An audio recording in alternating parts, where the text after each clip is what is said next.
So as you saw in the last video, I had a bent rear axle, which I replaced that. I put the plus 4mm axles on, the extended axles, and then it came with these brass patties. And then I also have the Trail extended hub on there. So I actually have plus 9mm with the extended axles and the extended wheel hub. And then a couple of these links were broke. I had a front link broke and a rear link broke. I replaced them with the Injora high links, and I think it looks really good in that red. I love that red. But this video is going to be replacing this Emax, and the Emax servo actually survived being in the water. The only reason I'm replacing this is because honestly, I just want to test this Injora servo out and just see how good it is, if it's pretty comparable to the Emax or if it's better. I also need to replace the motor,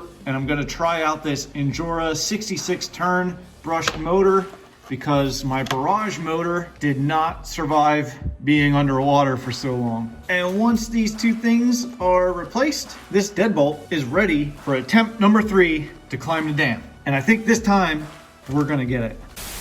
So to switch both of these out, I think it's gonna be a pretty quick and simple switch.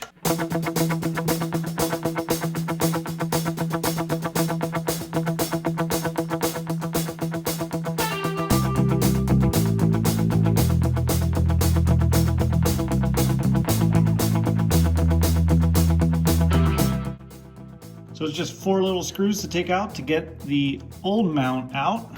And let's put the new one in.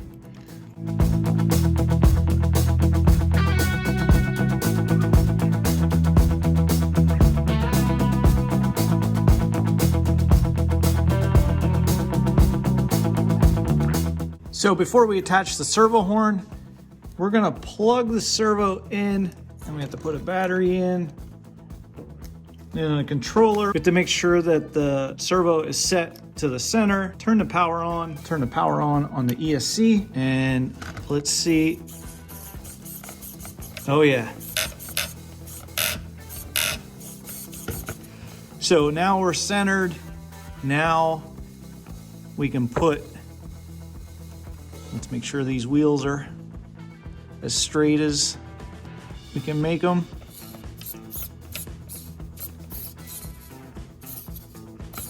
Let's put this screw here, and we're done. Okay, we'll tidy up these with a little zip tie. Can't really tell any difference between this and the Emax. Nice power, pretty quick steering. So the steering servo is done, and it literally takes like 5 minutes to switch out the mount and the servo. And if you are only switching out the servo, it takes you like 2 minutes. So pretty quick, simple upgrade there, especially if you're trying to upgrade from the stock to the Injora. This wasn't too much. It was right around $20 for the mount, the servo, and the horn, the aluminum horn. It's all included. I think it was like $23 for all of that. So now the next thing we're gonna do is we're gonna get rid of this barrage motor.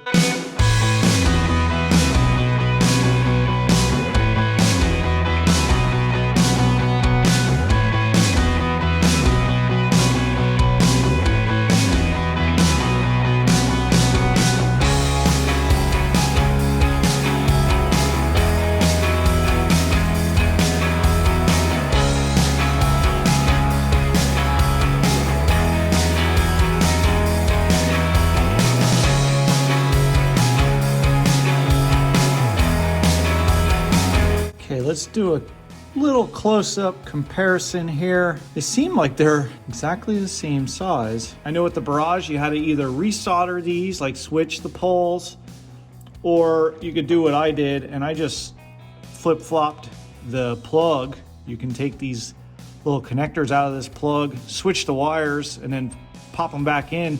And that's the no solder way of switching the wires. So I want to check and see, once I put this in, if it goes in the right direction or if you have to flip the wires, but it's very similar to the Barrage motor.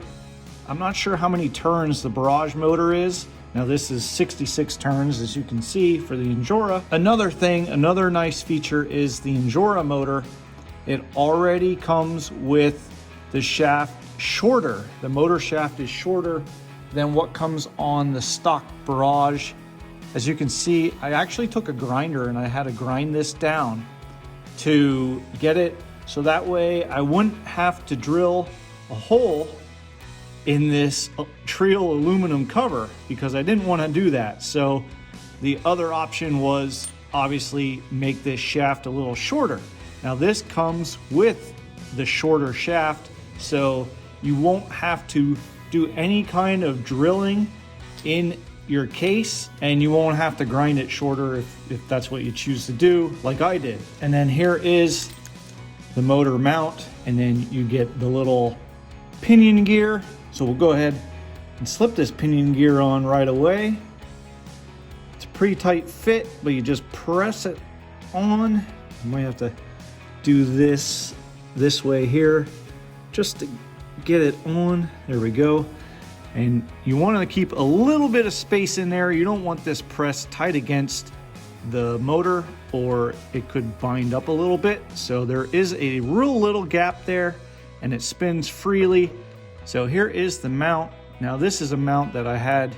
This is not a stock mount. This is a mount that I bought when I got the Barrage motor, but it's the same thing as what comes in the Injora kit.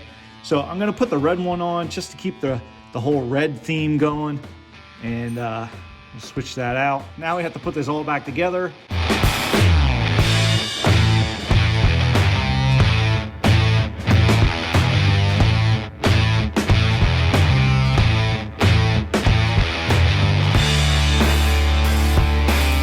Got it back together, and you just want to spin this. Make sure it spins pretty easily. If it's too hard to spin, then you have something over tightened inside, but this seems to spin pretty easy. So now we're going to mount it back to the chassis, and then I guess we're ready to test it out.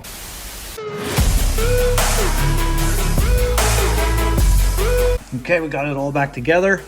And we're gonna plug the motor into the motor spot there, and then we're gonna plug the battery in. I do not know if you have to switch the wires or not, so let's turn the controller on. We're gonna turn that on, and well, here we go. Is it gonna go forward, or is it gonna go in reverse? Okay, it goes in forward, and there's reverse. So you do not have to switch the wires. That is another plus with the Injora motor compared to the Barrage. You don't have to switch the wires or the plug or anything. It is literally a plug and play, and you're good to go. So awesome.